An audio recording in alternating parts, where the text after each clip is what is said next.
Hello, what's up guys? Ayan, pag-uusapan naman po natin ngayon yung main na tank top.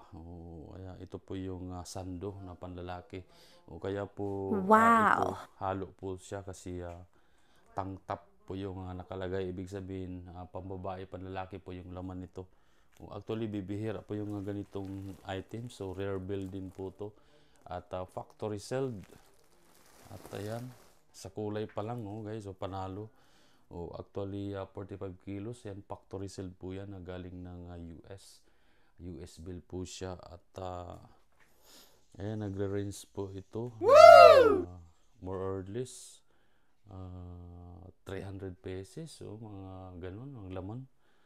Pero medyo pricey din po yung mga ganitong items kasi bibihira po yung mga ganitong items. Ayan, kung mapapansin natin, mga branded po yan. Makukulay. Ayan. Yan. Main and ladies tank top po yan.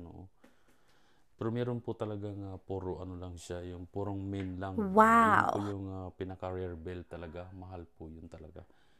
Kaya lang bihira lang po yun pag dumating po yun sa isang container. Out of 600 bells, siguro mga pagpalagay natin na 50 bells lang. Ganun ka rare yung bell na yan, yung bentang top. Bibihira po yung ganyang items at pinagagawan po yan ng mga buyer. At sa yung iba dyan na pag bininta po yan, kailangan meron siyang tie-up po. Naka-tie up po talaga yan.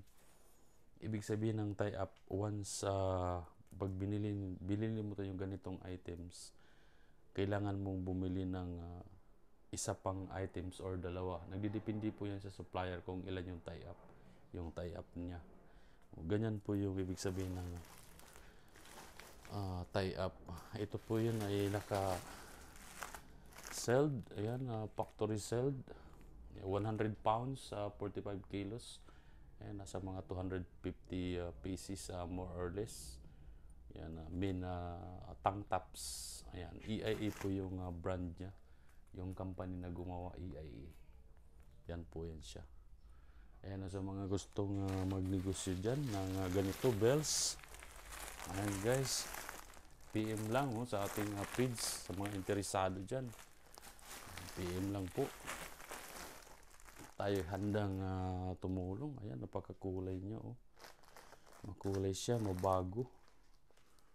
Pagka US bell talaga, makulay siya at branded po yung alaman ng mga bulto.